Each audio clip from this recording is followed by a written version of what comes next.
अस्सलाम वालेकुम।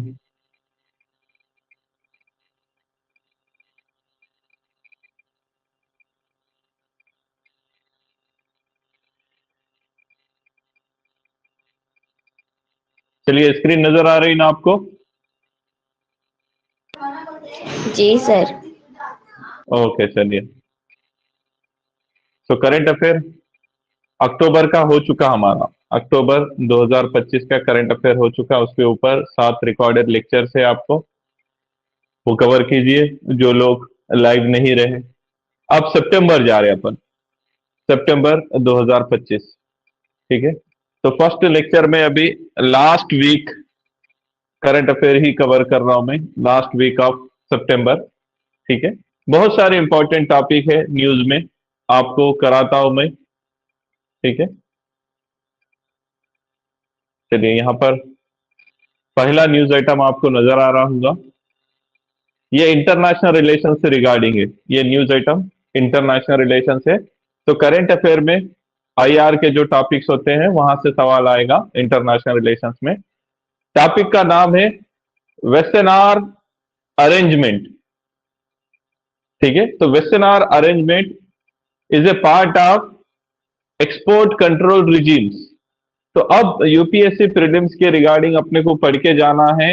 Export control regime, ऐसे 4, ठीक है, रिजीम्स है जो एक्सपोर्ट कंट्रोल रिजीम्स के दायरे में आते हैं। NSG, nuclear supplier group, Australian group AG, MTCR and finally Wassenaar arrangement. ये 4 चीजें यूपीएससी सवाल पूछ लिया रिसेंट में 2022-23 में भी पूछा, क्या इंडिया एमटीसीआर का मेंबर है? एनएसजी के बारे में 2 बार सवाल आ चुके, ये सब आपको मालूम रहना। अब वेस्टर्न आर अरेंजमेंट है, आपको बता देता हूं सवाल कैसे आएंगे। तो जैसा मैं बताया आपको, पहली चीज कि जो export control regime international relations में ये टॉपिक आता है। तो ये जितने रिजीम पढ़ रहे अपन 4 ऊपर बताया, they are kind of international agreements. Okay. तो पहली चीज जो है आपको एनएसजी के बारे में मालूम रहना, दूसरा ऑस्ट्रेलियन ग्रुप, तीसरा एमटीसीआर और चौथा वेस्टर्न आर अरेंजमेंट जो न्यूज में है। तो एनएसजी के बारे में पहले से ही पता है आपको, न्यूक्लियर सप्लायर ग्रुप। आईआर के रिकॉर्डेड लेक्चर्स में करा दिया मैं ये अच्छे से पूरे मेंबर्स बताते हुए। चलो मुझे बताओ, क्या इंडिया एनएसजी का मेंबर है?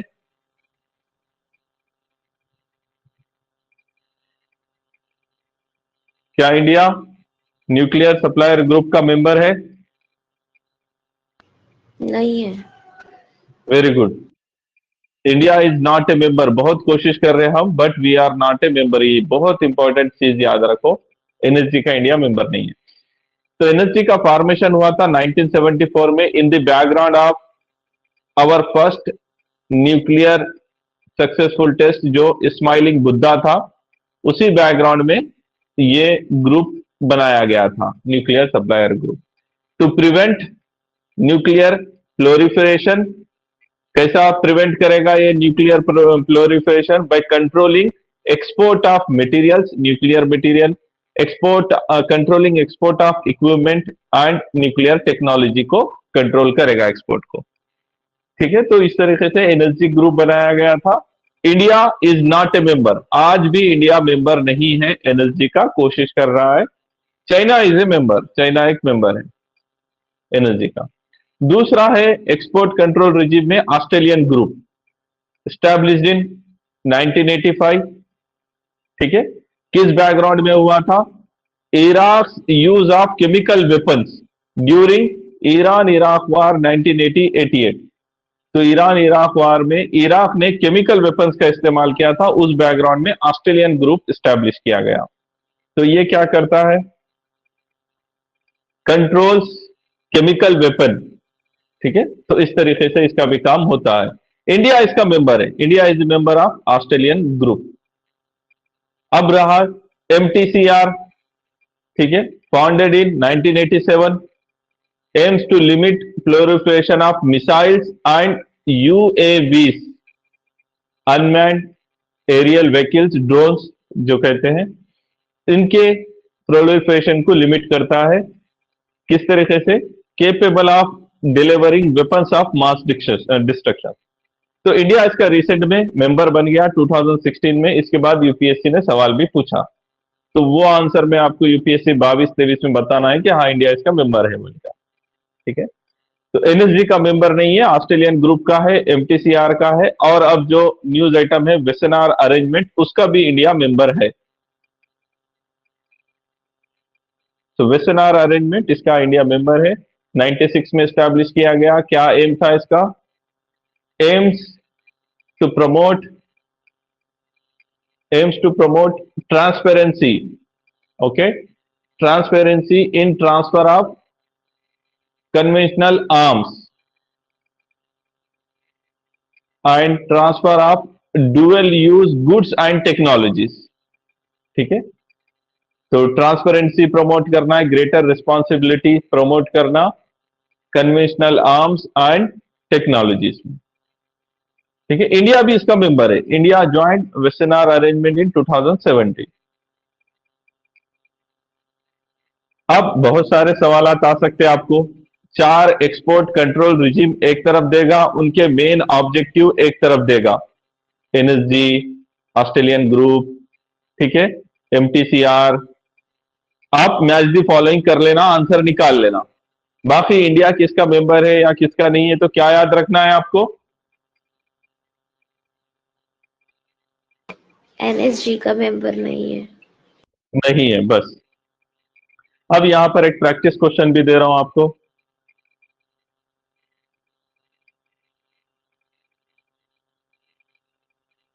ठीक है, तो with reference to multilateral export control regimes, इसमें 4 रहते, जैसा मैं बता दिया आपको। Consider the following statements, 4 statement दिया आपको। ठीक है, करेक्ट बताना है। So NSG is formal legally binding treaty with its own secretariat। देखो ये जितने भी एक्सपोर्ट कंट्रोल रिजीम्स है ये पूरे वॉलेंटरी होते हैं, कोई बाइंडिंग ट्रीटी नहीं होती है, लीगली बाइंडिंग सारे चारों। तो ये स्टेटमेंट गया cut, statement 1 cut, statement 1 cut. 2 4 automatic सही हो गए, no need to read, just statement 3 पढ़ लो और आंसर निकालो। MTCR is an informal political understanding, yes, that seeks to limit proliferation of missile and UAV technology capable of carrying payloads over 500 more than 300 kilometre. yes, इसीलिए हम पहले ब्रह्मोस 2 नहीं बना सके। जब तक हम MTCR के मेंबर नहीं थे ब्रह्मोस 2 नहीं बना सके, क्योंकि ब्रह्मोस 2 का रेंज मोर देन 300 किलोमीटर होता। ठीक है, अब बना रहे हम, तो स्टेटमेंट 3 आल्सो करेक्ट, तो आंसर आएगा बी। ऐसा आपको टेम सेव करते हुए आंसर निकाल लेना है, दूसरा पढ़ने की जरूरत ही नहीं थी। आंसर निकाल लिए, आगे बढ़ना।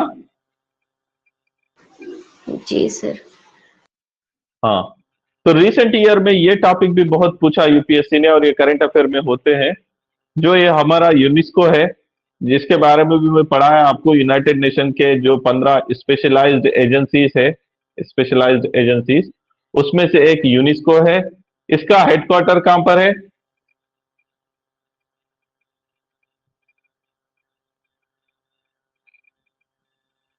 पेरिस।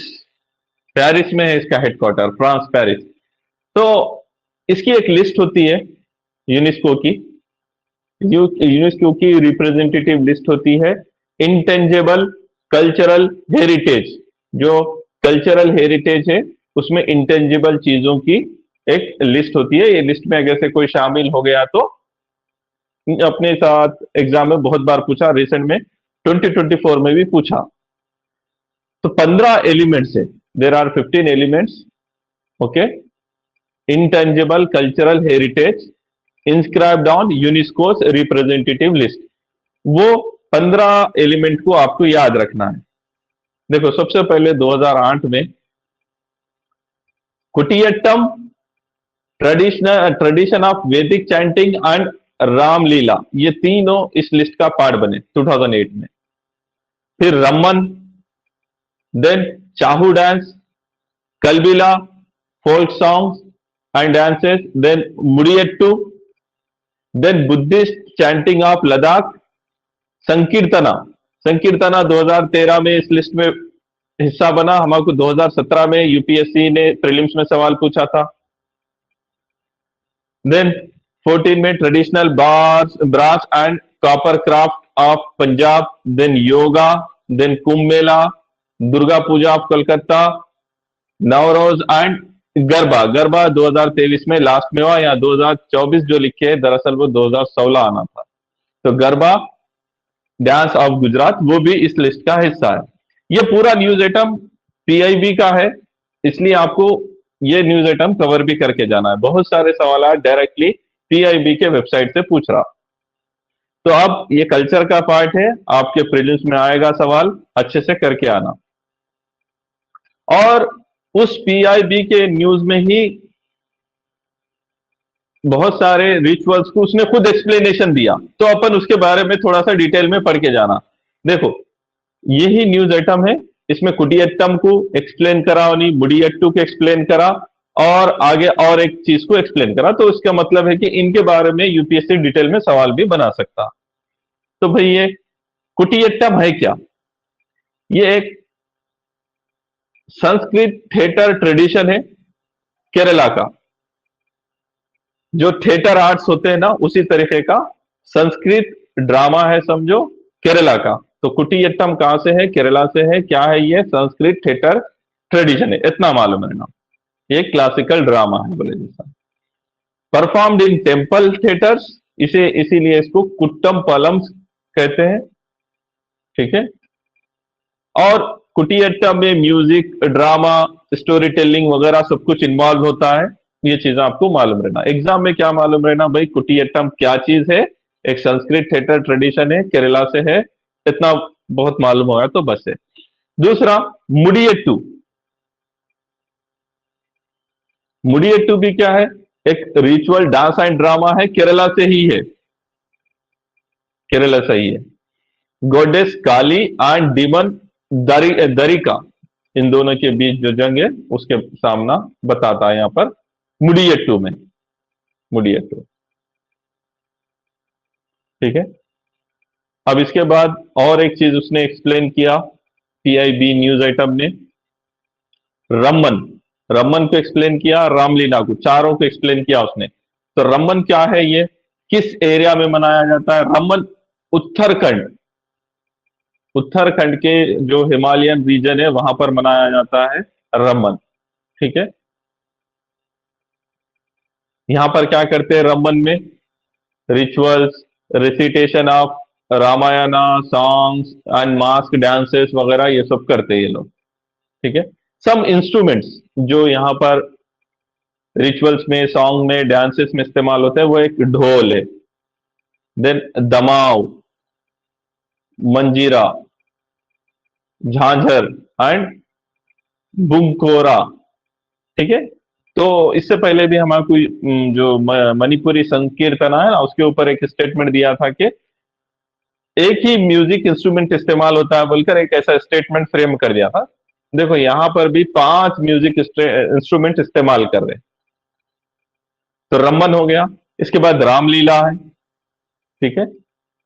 रामलीला अयोध्या से जुड़ा हुआ, राम से जुड़ा हुआ एक, ठीक है, परफॉर्मेंस होता है, combination of song, narration, recitation and dialogue. और उसके साथ साथ न्यूज आइटम में पीआईबी में संगीत नाटक अकादमी के बारे में भी दे दिया। इट वाज सेटअप इन 1953, इसलिए preservation and promotion of intangible heritage of India. तो संगीत नाटक अकादमी किस मिनिस्ट्री के अंदर आती है आप चेक कर लेना, मिनिस्ट्री ऑफ कल्चर है क्या, इसका आंसर चेक कर लेना। तो इतना सब तो पीआईबी ने छाप दिया था। अब आपको मैं ये लिस्ट दे देता हूं, 15 आइटम्स जो यूनेस्को की लिस्ट में है ना, 15 आइटम्स, उसकी लिस्ट दे रहा हूं। क्लास में है आप लोग? जी सर। Okay right. तो जो ये 15 आइटम्स है और 2024 का सवाल भी आप प्रैक्टिस करना। सब लोग बाहर हो जा रहे क्लास के।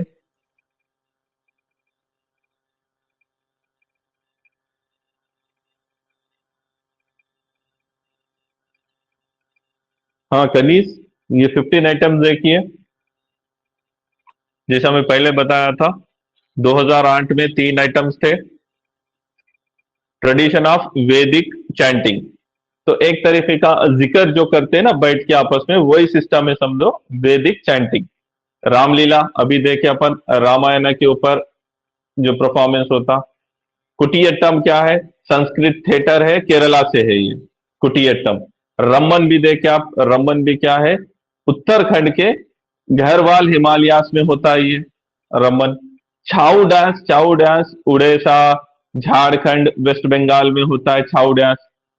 कलबीला folk song and dances of Rajasthan से है। मुडियट्टू अगेन केरला का है। बुद्धिस्ट चैंटिंग लद्दाख से है। संकीर्तना मणिपुर का है, और ये यूपीएससी ने 2017 में पूछ लिया। रिचुअल सिंगिंग, ड्रमिंग, डांसिंग, ठीक है, किस चीज से जुड़ा हुआ है इसके बारे में और डिटेल पढ़ के जाओ, संकीर्तना। देन पंजाब का traditional brass and copper craft.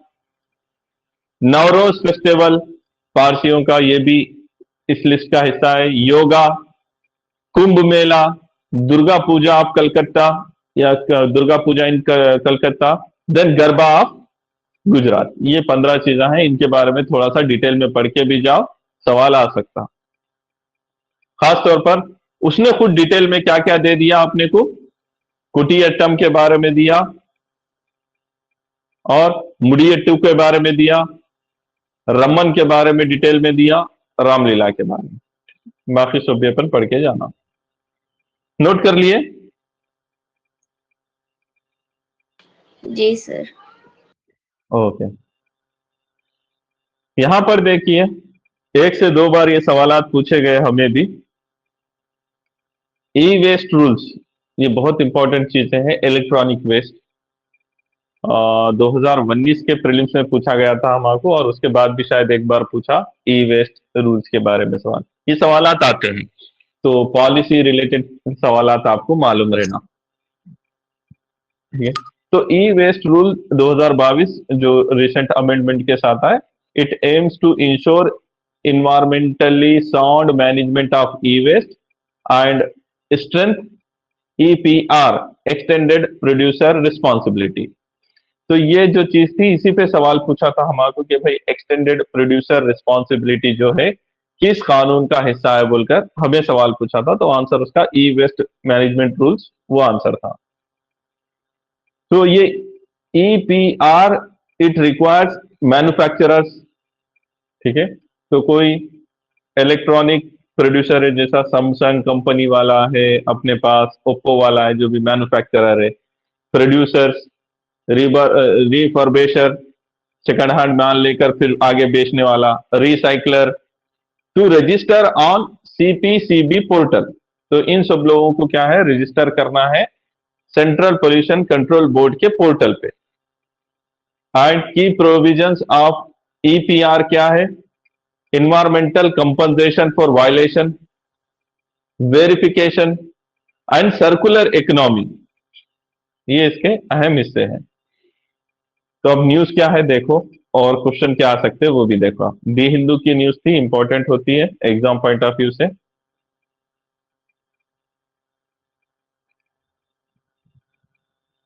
ये 2019 का क्वेश्चन है, हमें पूछा गया था।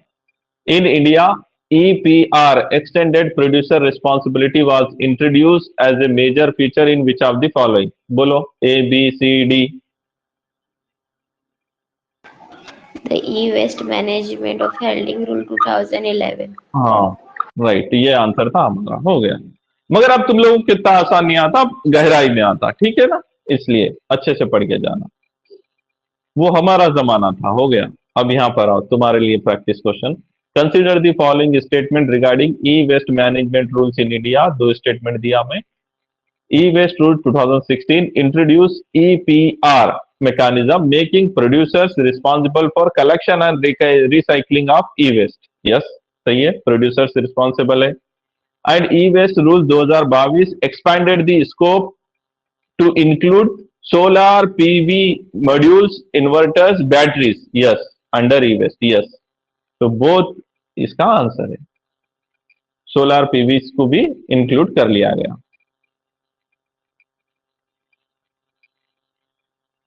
यहां पर और एक 4 स्टेटमेंट वाला क्वेश्चन यहां पर प्रैक्टिस के लिए दिया। क्यों? क्योंकि भाई ये ई वेस्ट रूल्स बहुत इंपॉर्टेंट है, आपको सवाल आएंगे इंशाल्लाह, इसलिए यहीं पर प्रैक्टिस करा दे रहा हूं। तो e waste rule 2022 in India statement दिया, करेक्ट पूछ रहा आपको 4 statement. Applies rules applies to every manufacturer, producer, refurbisher, dismantler and recycler, but exclude bulk consumer. गलत बात, बल्क कंज्यूमर को कैसा छोड़ दे अपन, उसको भी पकड़ो। तो फर्स्ट स्टेटमेंट को एलिमिनेट करो, डायरेक्टली आंसर आ जाता है।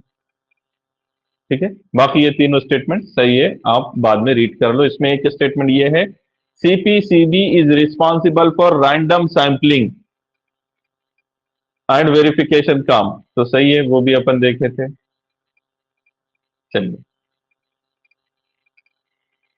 देन अनदर न्यूज आइटम, ई वेस्ट मैनेजमेंट रूल्स हो गया।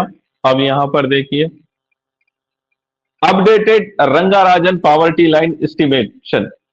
अभी तुम लोगों को मैं इकोनॉमिक क्लासेस रिकॉर्डिंग में दे दिया, इकोनॉमिक क्लासेस, उसमें पावर्टी चैप्टर है। पावर्टी चैप्टर में जो कमेटीज हिस्टोरिकली बैठी वहां से कराते आपको टॉपिक, अलाक कमेटी, तेंदुलकर कमेटी, फिर उसके बाद रंगाराजन कमेटी, यहां तक हुए तुम लोगों के रिकॉर्डेड लेक्चर्स देखना, पावर्टी वाला चैप्टर।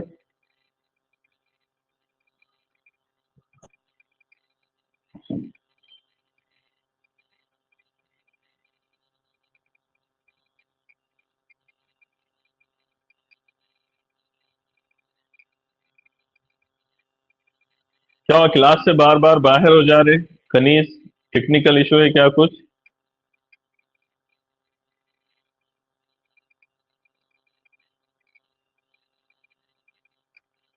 हाँ शेख फैजान, आवाज आ रही है मेरी? यस सर, आ रही है। ठीक है, चलिए। सो पावर्टी लाइन वाला टॉपिक फिर से न्यूज में है, ये सवालात आएंगे, आपको अच्छे से प्रैक्टिस करके जाना। तो जो रंगाराजन कमेटी की रिपोर्ट थी, अब उसको अपडेट कर लिया इन लोगों ने, आरबीआई वालों ने, तो इसलिए फिर से न्यूज में आ गया हमें।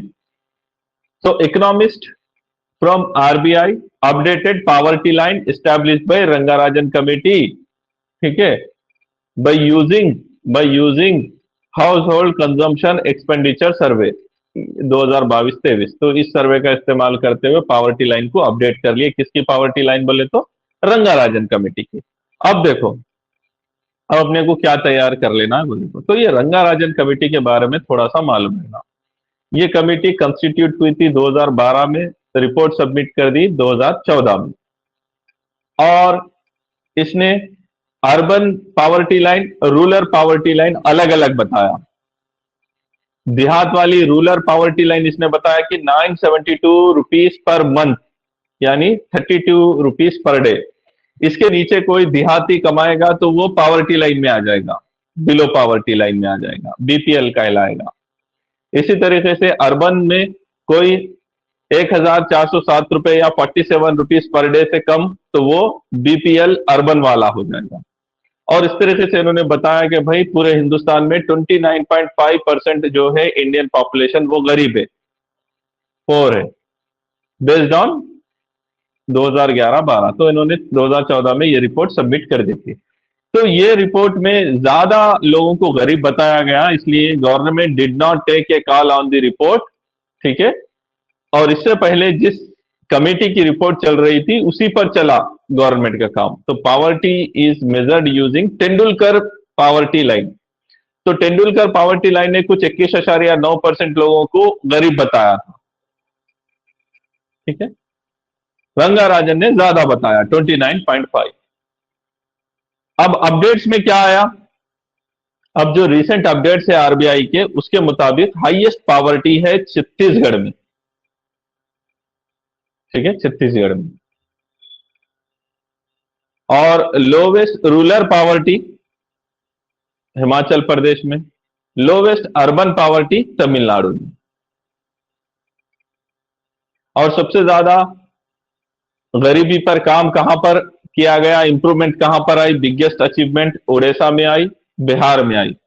बिहार में अर्बन पॉवर्टी में आई, उड़ीसा में रूरल पॉवर्टी में आई, बोल के ये की फाइंडिंग्स है अभी के, रिसेंट के। चलो अब सवाल प्रैक्टिस कर लो, आप क्वेश्चन प्रैक्टिस करो। With reference to C Rangarajan committee 2014 report on poverty estimation in India, 4 statement दिया, ठीक है, ये ऑप्शन है आपके। Committee recommended a poverty line based on purely calorie based approach similar to earlier committees. तो ये स्टेटमेंट गलत है। प्योरली कैलोरी बेस्ड, तो कैलोरी कंजम्पशन पे पहले एस्टिमेट किया जाता था, लेकिन इनका ऐसा नहीं था। Then it estimated national poverty line monthly per capita consumption 972 in rural and 1407 in urban for the year. Yes, ये सही स्टेटमेंट है, 2 इज करेक्ट। तो 2 यहां है, यहां है, यहां है, तो ये कट हो गया। Then Rangarajan committee estimated a higher percentage of population below poverty compared to Tendulkar committee. Yes, ये भी सही है। तो 2 and 3, 2 and 3, ठीक है, यहां पर गया ये कट।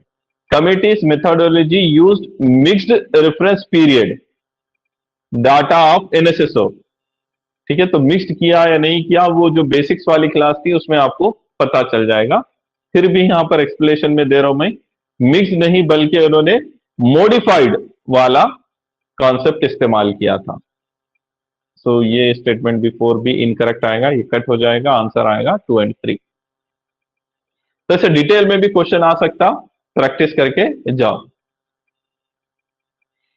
इसी तरीके का आरबीआई का एक करंट अफेयर वाला न्यूज आइटम है। ये मैं बहुत सालों से सोच रहा हूं ये सवाल आएगा, लेकिन तकरीबन 20 साल से यूपीएससी ये क्वेश्चन रिपीट नहीं करा, ठीक है, रिपीट नहीं करा। क्या है ये टॉपिक? पढ़ के सुनाओ टॉपिक।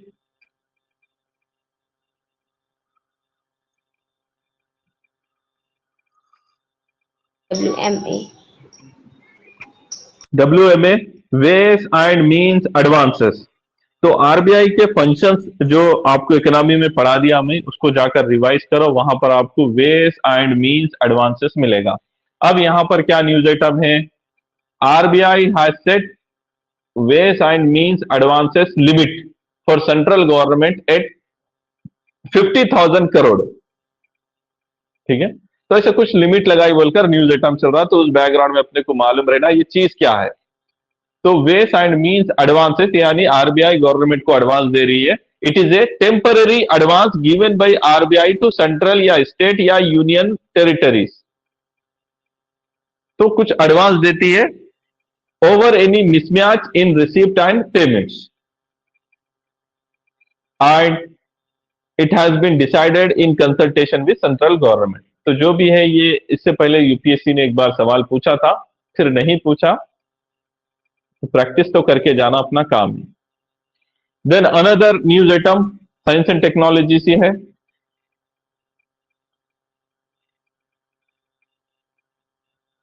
सोडार, ये सोडार क्या है? SODAR sound detection and ranging. इसी तरीके के और बहुत सारे सिस्टम्स होते हैं। किसी को क्या छोड़ा?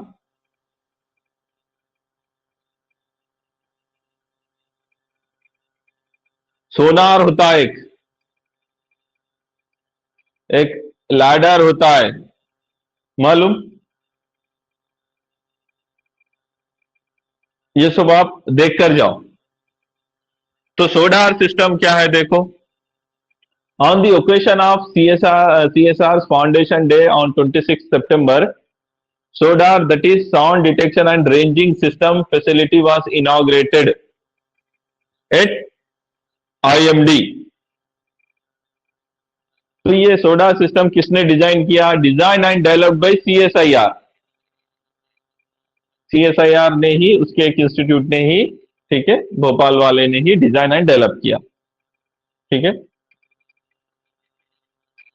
अब क्या होगा इससे? तो सोडार की वजह से हमें metrology, climate science, environmental studies में मालूमात मिलेगी। So what is sound detection and ranging system. Purpose क्या है इसका, एप्लीकेशंस क्या है? तो पहली चीज एप्लीकेशंस देख लो इसका। मेटेरोलॉजी में मौसम की मालूमात में काम में आएगा। विंड स्पीड, टेम्परेचर, टर्बुलेंस, ये सब देखेगा। एयर पोल्यूशन मॉनिटर करके देगा आपको। Renewable energy, assess wind profile for wind turbine setting. तो विंड मिल्स कहां पर लगाना है, जहां पर आपको विंड एनर्जी लगाना है, तो वो भी देगा आपको डाटा कलेक्ट करके। क्लाइमेट रिसर्च के लिए भी काम में देगा। तो ये है क्या? तो purpose, it proves the lower atmosphere up to 1 kilometer to study thermal structure, turbulences, inversion layer, fog and plumes। तो सरफेस से लेकर 1 किलोमीटर तक का जो एटमॉस्फेयर है उतने में ही यह डेटा कलेक्ट करके देगा आपको, related to thermal structure, inversion layer वगैरह वगैरह। Useful in air quality model, forecasting, weather forecasting, इसके लिए इंपॉर्टेंट हो जाता है। ठीक है, अब इसके ऊपर क्वेश्चन भी प्रैक्टिस कर लो। इंडियन एक्सप्रेस में आया था ये सोडार। तो question, with reference to sound detection and ranging system recently in news for its indigenous development in India, consider the following। चार स्टेटमेंट दिया आपको, करेक्ट बताना है। SODAR is an acoustic remote sensing instrument used primarily to probe the upper atmosphere, that is stratosphere, using radio wave। क्या ये stratosphere तक काम कर रहा था क्या? सर नहीं, अपने ट्रोपोस्फीयर में भी वो भी जस्ट अप टू 1 किलोमीटर। तो पहला स्टेटमेंट ही गलत है, कट कर दो। 2 ऑटोमेटिक सही हो गए, 4 ऑटोमेटिक सही हो गए, जस्ट 3 पढ़ो, आंसर निकालो। 3 है, system was indigenously design and developed by CPCB। किसने डिजाइन एंड डेवलप किया? CSIR ने। तो स्टेटमेंट 3 भी इनकरेक्ट, 3 को कट करो, आंसर आ गया आपका 2 और 4 ओनली, हो गया। देखो ऐसा आंसर करके आ जाना आपको। तो पहली चीज तो वो ट्रोपोस्फीयर में ही काम कर रहा। दूसरी चीज, वो रेडियो वेव पे काम नहीं कर रहा। रेडियो पे राडार्स काम करते हैं, राडार्स यूज रेडियो वेव्स।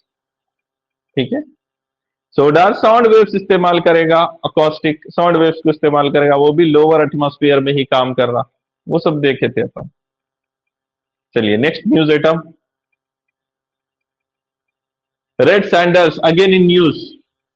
मतलब कौन सी मूवी वाला टॉपिक है ये?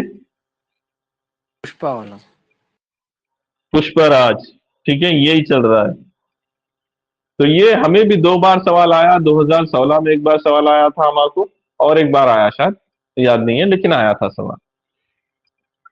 तो लाल चंदन, पेटेरोकार्पस सैंटालिनस इसका साइंटिफिक नेम है। तो ये एक हमारी अथॉरिटी है, नेशनल बायोडाइवर्सिटी अथॉरिटी। इसको 82 लाख रुपीस सैंक्शन हुए, क्या के लिए? For conservation of red Sanders.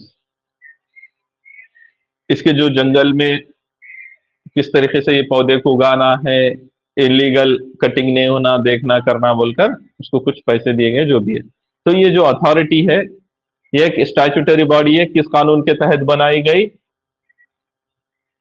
BDA, biological diversity act 2002 में। असल में 3 लेवल पर 3 कमिटीज बनाई जाती है। ये भी सवाल यूपीएससी ने पूछा। तो नेशनल लेवल पर नेशनल बायोडाइवर्सिटी अथॉरिटी रहती, स्टेट लेवल पर स्टेट बायोडाइवर्सिटी अथॉरिटी रहती, और डिस्ट्रिक्ट लेवल पर डिस्ट्रिक्ट अथॉरिटी होती है। ठीक है, चलिए। तो अब ये जो रेड सैंडर्स है, इसके बारे में आपको मालूम रहना, इट इज इंडेमिक। किस एरिया में मिलेगा वो? It is endemic to eastern Ghat. Eastern Ghat में भी कहां पर? Southern eastern Ghat. तो ये जो हमारा ईस्टर्न घाट है इतना लंबा है, इसमें भी जो साउथर्न ईस्टर्न घाट है वहां पर मिलेगा आपको। In states of Andhra Pradesh and Tamil Nadu, mainly Andhra Pradesh and Tamil Nadu के बॉर्डर पर ही मिलता हो। तिरुपति, चित्तूर, और इधर से तमिलनाडु का बॉर्डर वगैरह वहां पर मिलता। और ये इंटरनेशनल डिमांड में होता है। पूरी मूवी में देखिए आप, पुष्पा 2 में खासतौर पर जापान वगैरह में इसके बहुत सारे प्रोडक्ट बनाकर, फर्नीचर बनाकर, म्यूजिकल इंस्ट्रूमेंट बनाकर बेचते हैं मार्केट में। ये सब तुमने देख लिया। और ये जो ट्री स्पेशी है ये क्या है? Slow growing tree species. It takes 25 to 40 years mature होने के लिए। 1 साल 2 साल में दरख्त बड़ा नहीं होता ये, तो इसको इलीगल कटिंग से रोकना जरूरी है। ठीक है, अब इसके बारे में और डिटेल्स देखो। इसके बारे में डिटेल्स फर्दर यहां से सवालात आ सकते हैं आपको। आईयूसीएन में रेड सैंडर का क्या है स्टेटस? वो है इंडेंजर। ठीक है, इसके अलावा भी एक क्रिटिकल इंजेंडर बोल के होता है ना, उसमें नहीं है ये इंडेंजर्ड कैटेगरी में आता है आईयूसीएन में। उसी तरीके से साइट्स बोलकर एक होता है, उसमें इसका क्या है? अपेंडिक्स 2 है। अपेंडिक्स 1 में नहीं है, ये 2 में है। और जो हमारा वाइल्ड लाइफ प्रोटेक्शन एक्ट 1972 है, ये किस शेड्यूल का हिस्सा है? Red Sanders schedule 4। देखो, इससे पहले ये शेड्यूल्स के ऊपर भी यूपीएससी ने बहुत सवालात पूछे, तो अगर से ऐसा लिख दिया आपने को red Sanders under schedule 1 of wild life protection act, तो शेड्यूल 1 बोला तो अपन क्या करना? एलिमिनेट कर देना। शेड्यूल 4 का हिस्सा है। देखो, ये भी पीआईबी की न्यूज है, इंपॉर्टेंट है। अब आगे चलो, मैं तुम्हारे को एक नया टॉपिक होमवर्क दे रहा हूं यहां पर। मुझे अंदाजा है ये सवाल आएगा, बहुत दिनों से मैं सोच रहा हूं था। लास्ट ईयर क्या हुआ था, ये जो वाइल्ड लाइफ प्रोटेक्शन एक्ट है इसको अमेंड किया गया। ओरिजिनली इसमें 6 शेड्यूल्स होते थे, अब उसको 4 शेड्यूल में, ठीक है, कर दिया गया। 4 शेड्यूल में क्यों करा गया बोले तो ये जो इंटरनेशनल है साइट्स, उससे अलाइन होने के वास्ते। ठीक है, तो एक इंटरनेशनल कन्वेंशन है साइट्स, उससे अलाइनमेंट होने के वास्ते हमारा जो कानून है वाइल्ड लाइफ प्रोटेक्शन एक्ट, उसके 6 शेड्यूल को 4 में कन्वर्ट कर दिया गया। अब मैच दी फॉलोइंग आपको सवाल आ सकता इसी तरीके से, और हमें पूछा भी 2017 में पूछा भी सवाल, शेड्यूल 1 के ऊपर आया सवाल, और 2020 में भी आया एक। बहुत सारे सवाल आता है। तो शेड्यूल 1 में जो भी ट्री रहेगा या एनिमल रहेगा, कोई भी वाइल्ड लाइफ रहेगी, चाहे वो ट्री रहने दो या एनिमल, उसको हाईएस्ट प्रोटेक्शन मिलेगा। अगर ऐसे एनिमल है बंगाल टाइगर, हाईएस्ट प्रोटेक्शन मिलेगा उसको, या परिंदा है ग्रेट इंडियन बस्टर्ड, ऐसा हाईएस्ट प्रोटेक्शन, तो एब्सोल्यूट प्रोटेक्शन मिलेगा आपको। इसकी हंटिंग करना या ट्रेड करना स्ट्रिक्टली प्रोहिबिटेड होता है, स्ट्रिक्टली प्रोहिबिटेड। शेड्यूल 2 में अगर से कोई चीज है तो उसको प्रोटेक्शन तो मिलेगा, लेकिन लेसर डिग्री का मिलेगा। For example black deer Himalaya, flying squirrel, king cobra वगैरह, इनको भी प्रोटेक्शन मिलता है, हाई प्रोटेक्शन। ट्रेड भी प्रोहिबिटेड है इसका, पेनाल्टीज लगेगी, बट लोअर देन शेड्यूल 1। ठीक है, देन शेड्यूल 3 में क्या है? प्रोटेक्टेड प्लांट स्पेशीज होते हैं, plant species protected. Regulation of cultivation, उनका कल्टीवेशन भी रेगुलेट होता है, ट्रेड भी। And moreover requires prior licence और permission from the competing authority. वो पर्टिकुलर प्लांट अगर से आप उसकी फसल करना चाह रहे या उगाना चाह रहे तो आपको लाइसेंस लेकर करना पड़ता काम। फॉर एग्जांपल ये सारे प्लांट्स है, ब्लू वंडा, रेड वंडा, बेडोमस, पिक्चर प्लांट्स, ये सारे हैं जो शेड्यूल 3 में प्रोटेक्टेड है। उससे अगर से आपको उसकी खेती करना है या जो भी करना है, आपको पहले से लाइसेंस वगैरह लेना पड़ेगा। देन ये है शेड्यूल 4। ठीक है, तो शेड्यूल 4 में अभी जो हम पढ़ रहे थे, शेड्यूल 4 में कौन सा झाड़ के बारे में पढ़ रहे थे अपन? Red sandalwood. लाल चंदन। तो रेड सैंडर्स शेड्यूल 4 में है अब। ठीक है, तो manages international trade as per the CITES obligation, requires permits and registration of live species. ठीक है, तो अब रेड सेंडर शेड्यूल 4 में आ गया है। और नोट बता रहा हूं आपको, एक नोट, वर्मिन कैटेगरी बोलकर डिक्लेयर किया जाता था पहले।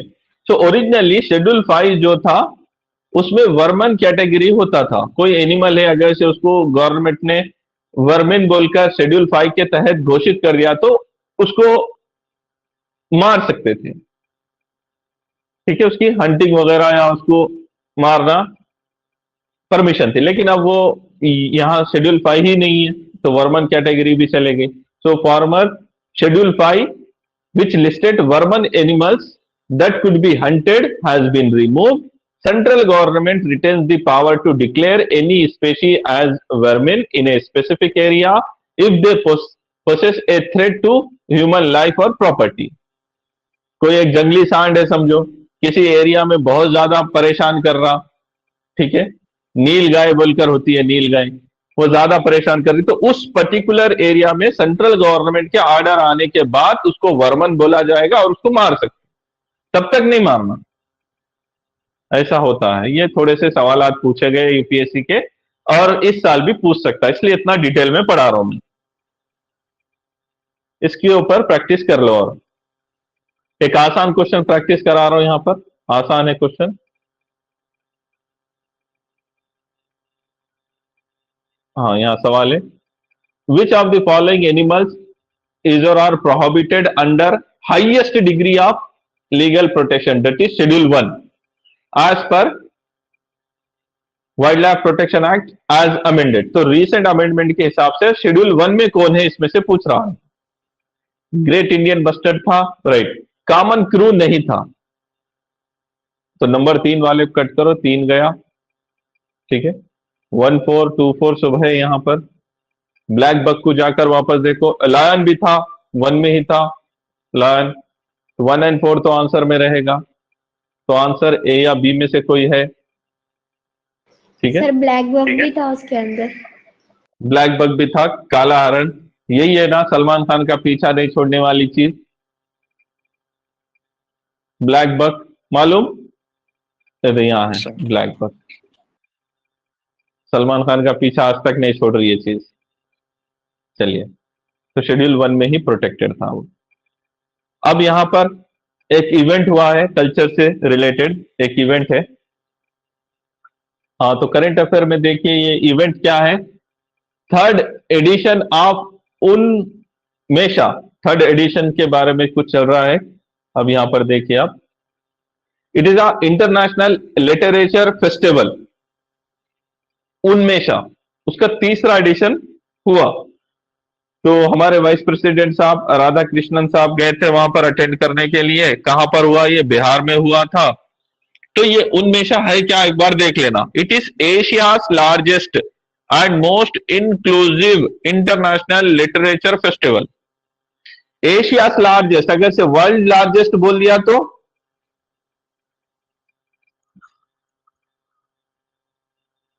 वर्ल्ड लार्जेस्ट बोला तो क्या करते? एलिमिनेट करेंगे, एलिमिनेट कर देना। एशियाज लार्जेस्ट है, इंटरनेशनल लिटरेचर फेस्टिवल है ये उनमेशा।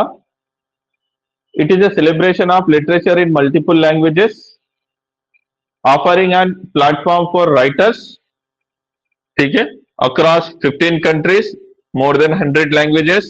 ऑर्गेनाइज्ड बाय, कौन ऑर्गेनाइज करता है? Organised by Sahitya Akademi in collaboration of which ministry? Ministry of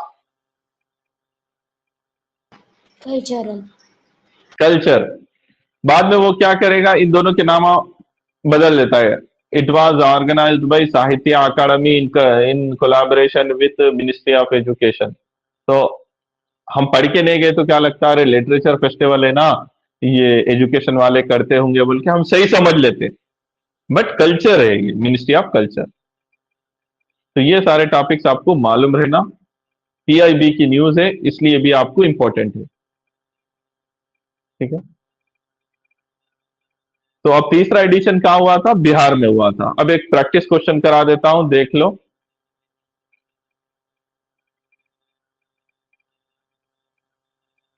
उन्मेषा international literature festival consider the following statement, 4 statement दिया, करेक्ट बताना है आपको। इट इज ऑर्गेनाइज्ड एनुअली, सालाना ऑर्गेनाइज किया जाता है by ministry of education in collaboration with state governments. कौन सी ministry? Ministry of culture. Culture, बस। तो कल्चर मिनिस्ट्री की जगह एजुकेशन मिनिस्ट्री बोला। One cut, one cut. 2-4 automatic सही हो गए, 2-4 2-4। जस्ट 3 रीड करना है, आंसर देख लेना है। First edition was held in Bhopal in 2022। तो ये हमारे न्यूज में नहीं आया था, लेकिन फर्स्ट भोपाल में ही हुआ था 22 में। अब थर्ड हुआ था बिहार में। तो ये सही है, तीसरा सही है, तो आंसर आ जाएगा आपका 2, 3, 4। 4 में क्या है? Festival aims to promote literary diversity under the idea of Ek Bharat श्रेष्ठ भारत। ठीक है, तो ये आपका आंसर है B. Sorry, B is your answer. तो स्टेटमेंट नंबर 3 भी गलत रहेगा। भोपाल में नहीं हुआ कहते फर्स्ट एडिशन, कहां पर हुआ? First edition is in Shimla, June 22। Second is in Bhopal. Third अभी जो हुआ वो पटना बिहार में। नोटेड? जी सर। चलिए, अब एक दो और न्यूज आइटम है। ठीक है, एक है आपका यूनेस्को, और यूनेस्को की एक और लिस्ट होती है बायोस्फीयर रिजर्व लिस्ट। ठीक है, तो अब क्या हुआ, न्यूज आइटम क्या है, जो हम इन्वायरमेंट में बायोस्फीयर्स पढ़ते हैं ना, उसी से रिलेटेड हिमाचल प्रदेश का एक बायोस्फीयर है, कोल डिजर्ट बायोस्फीयर। वो बायोस्फीयर इसकी लिस्ट में शामिल हो गया यूनेस्को की। तो अब जाकर यूनेस्को की जो लिस्ट है वो हो गई 13 इंडिया में। तो India has total 18 biosphere reserve, out of 18, 13 are now in UNESCO's world network list. तो आपको ये मालूम रहना, हमें भी एक बार सवाल आया था जब यूनेस्को की लिस्ट में 10वां बायोस्फीयर रिजर्व सत्यमंगलम शामिल हुआ था, तो हमको अगले साल ही 2017 में सवाल पूछ लिया था। 16 में शामिल हुआ, 17 में सवाल पूछा। तो कूल डिजर्ट के बारे में मालूम रहना, और ये बायोस्फीयर्स के बारे में भी आपको मालूम रहना। ठीक है, तो ये कूल डिजर्ट बायोस्फीयर, ठीक है, हिमाचल प्रदेश में डिस्ट्रिक्ट लाहौल स्पीति डिस्ट्रिक्ट का हिस्सा है, ट्रांस हिमालयन का हिस्सा है, पिन वैली यहां पर है, किब्बर वाइल्ड लाइफ है यहां पर। ठीक है, स्नो लिपर्ड मिल जाएगा यहां पर आपको, हिमालयन वुल्फ मिल जाएगा, तिब्बतियन एंटीलोप मिल जाएगा, बारासिंगा, वो सब मिल जाएगा। अभी यूनेस्को का ये जो प्रोग्राम है उसके बारे में भी आपको मालूम रहना। UNESCO world network of biosphere reserve 1971 का है ये। और ये जो बायोस्फीयर क्रिएट होते हैं, created under man and biosphere programme, 1971 UNESCO का प्रोग्राम है, इंटर गवर्नमेंटल प्रोग्राम है। ठीक है, तो इसमें क्या किया जाता है, कोई प्रोटेक्टेड एरिया, जंगल का कोई प्रोटेक्टेड एरिया, उसको बायोस्फीयर डिक्लेयर किया जाता है to demonstrate balance relationship between people and nature. तो बायोस्फीयर के बारे में और थोड़ा सा डेफिनेशन भी पढ़ के जाओ, 2014 में हमको सवाल पूछा था। ठीक है, तो ये इंडियन एक्सप्रेस की न्यूज आइटम है। अब आपको वो जो 13 यूनेस्को की लिस्ट में बायोस्फीयर से इंडिया के 13 उनकी लिस्ट दे रहा हूं मैं। These 13 biosphere reserve are part of okay UNESCO's list of man and biosphere programme. तो सबसे पहले नीलगिरी, जो तमिलनाडु, केरला और कर्नाटक तीनों का है, 2000 में, सन 2000 में इसका हिस्सा बनता है। फिर गल्फ ऑफ मन्नार तमिलनाडु का है, सुंदरबन वेस्ट बंगाल, नंदा देवी उत्तराखंड, नोक्रिक मेघालय, पचमरी मध्य प्रदेश, सिमलीपड़ उड़ीसा, अचानकमर अमरकांटक मध्य प्रदेश छत्तीसगढ़, ग्रेट निकोबार अंडमान निकोबार, अगस्त्यमला केरला तमिलनाडु। देखो ये था वो मैं जो सवाल बोल रहा ना, हमको 2017 में पूछा। देखो 2016 में अगस्त्यमला बायोस्फीयर रिजर्व लिस्ट में आ गया।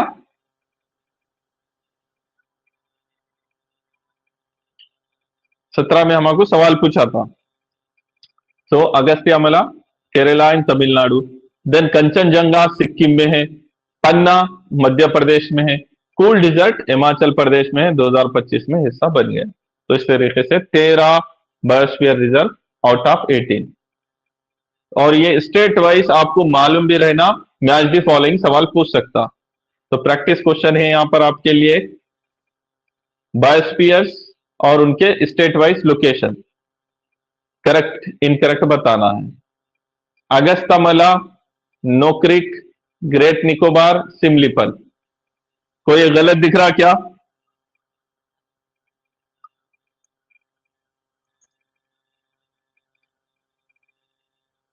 बोलो। नोक्रिक नागालैंड, गलत है, गलत है। तो टू को एलिमिनेट करो, टू को एलिमिनेट करो, टू को एलिमिनेट करो, आंसर आ गया। बस इतना च करना था, क्योंकि नोक्रिक कहां था? मेघालय में, not in Nagaland.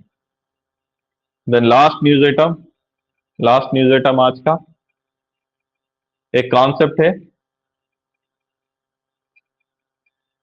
Angeles pause, E से Engels' pause. So artificial intelligence का एक बंदा है, पॉयनियर है वो, हिंटन, ठीक है, गॉफ्री Hinton. he recently warned that AI, artificial intelligence, could enrich few while leaving most behind। तो ये क्या है? एक तरीके से इनइक्वालिटी क्रिएट करेगा एआई, फायदा पहुंचाने वालों को बहुत फायदा होगा एआई के जरिए से, और जो पीछे रह गए वो और पीछे हो जाएंगे। ठीक है, तो ये एआई असल में अपना पार्ट है फोर्थ आईआर का, फोर्थ इंडस्ट्रियल रिवॉल्यूशन का। ये अपने को चीजें मालूम है। अब इसके ऊपर प्रीलिम्स से रिगार्डिंग जो सवाल आ सकता वो बता देता हूं मैं। तो ये एंजल्स पास न्यूज आइटम क्यों है? ये असल में ओरिजिन हुआ था 19th सेंचुरी में, जब इंडस्ट्रियल रिवॉल्यूशन फैल रहा था ना, तब की बात है। Where industrial output surged but wages stagnated. मजदूरों की तनख्वाह नहीं बढ़ रही, लेकिन इंडस्ट्रियल आउटपुट बढ़ते जा रहा था। उस वक्त ये टर्मिनोलॉजी आई थी, इंजस पाउस। अब एआई के दौर में भी यही सब कुछ देखने को मिलेगा हमें। ये टर्मिनोलॉजी दी हिंदू में दी गई। ठीक है, तो सवाल आपको ऐसा पूछ सकता। क्वेश्चन देखो, in the context of fourth IR industrial revolution and the wide spread adoption of AI, historical concept of angel's pass is often discussed in news. Which of the following statement best describe the modern concern associated with potential AI driven angel's pass? ABCD बताओ।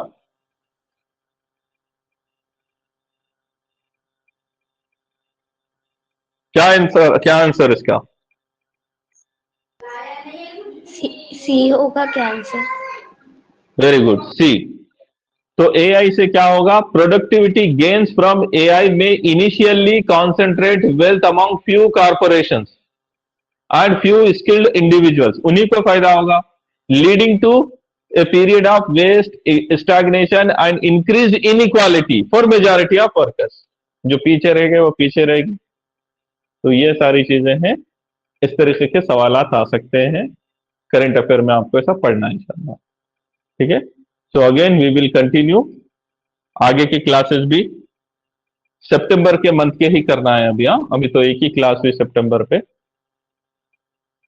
तो ज्यादा से ज्यादा हमारे इस prelims current affair course को promote भी कीजिए इंशाल्लाह, न्यू एडमिशंस को इनवाइट कीजिए। ठीक है, तो अभी सितंबर करंट अफेयर चल रहा। चलिए रखता हूं मैं, अल्लाह हाफिज।